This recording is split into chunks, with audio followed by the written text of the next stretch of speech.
This is Joe Rogan, and these are his kicks.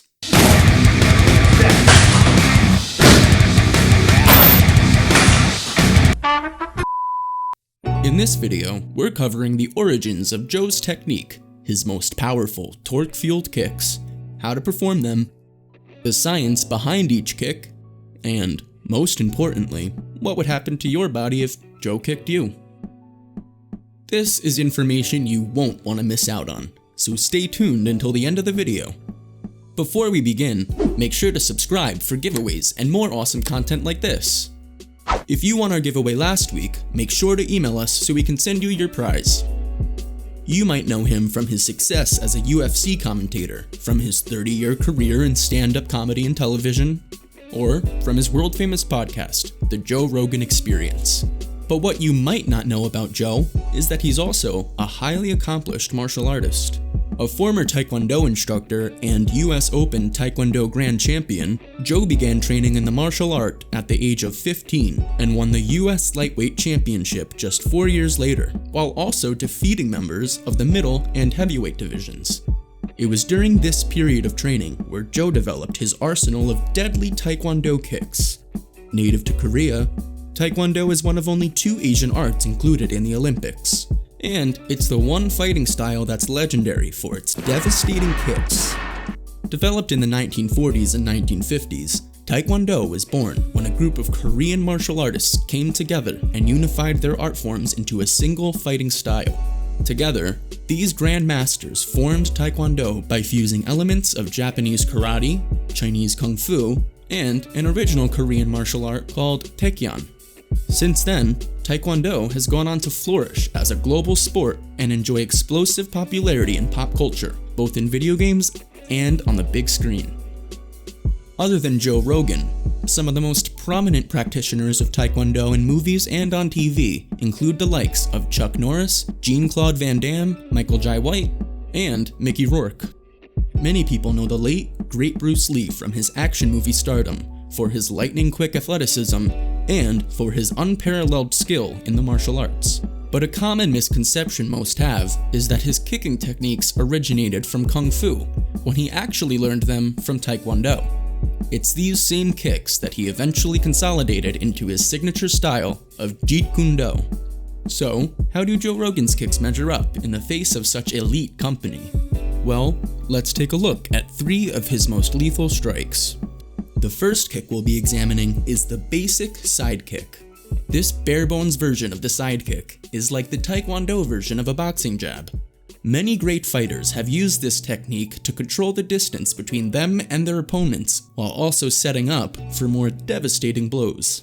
Great side kickers can move forward while threatening this attack in mid-air. Elite side kickers can even adjust the angle of their kick at the last second, changing their blow from a body attack to a head kick attack while in mid-strike. It starts with a sideways stance, called point style, in both Taekwondo and karate. Once in position, the foot and hip are raised to match the opponent's body height and the knee is tucked in for maximum power output. This is called chambering, and it's a phrase taken from firearms terminology. Like loading a bullet into a chamber, a kick is chambered before being fired. Coiled up like a cobra ready to strike, the back leg pivots, the hips twist, and the kick explodes into full extension.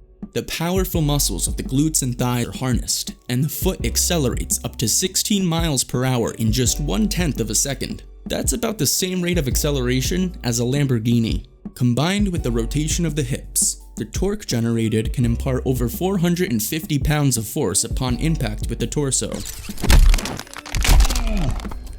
When executed correctly, it's a motion similar to a sledgehammer busting through old drywall. The next kick we'll be looking at is Rogan's spinning heel hook kick. That's a serious goddamn kick. Also known as the wheel kick, this finishing blow is responsible for countless knockouts and flashy upsets.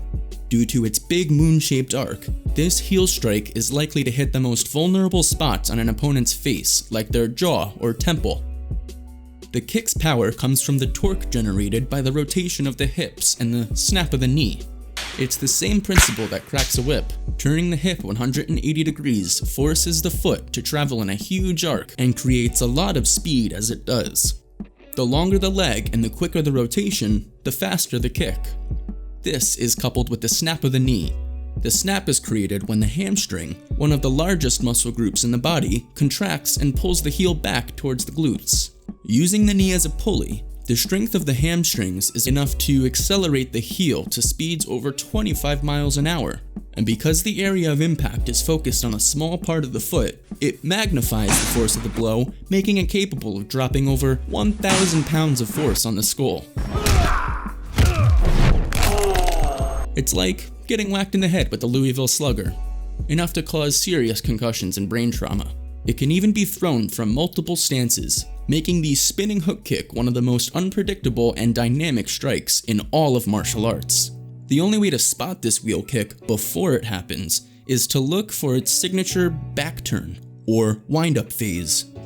This is where the kicker turns his or her back and points their heels toward their opponent before chambering, and eventually firing their kick in a single sweep. You better make sure your reflexes are on point, because this kick can be fired in less than a second. Finally, we've saved Joe's best kick for last, the spinning back kick.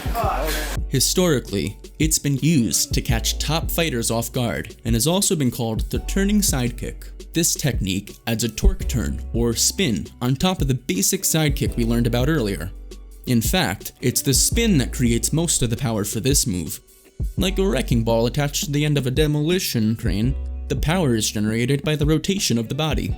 In conjunction with the extension of the knee and good sidekick mechanics, the foot achieves a top speed of almost 30 miles an hour.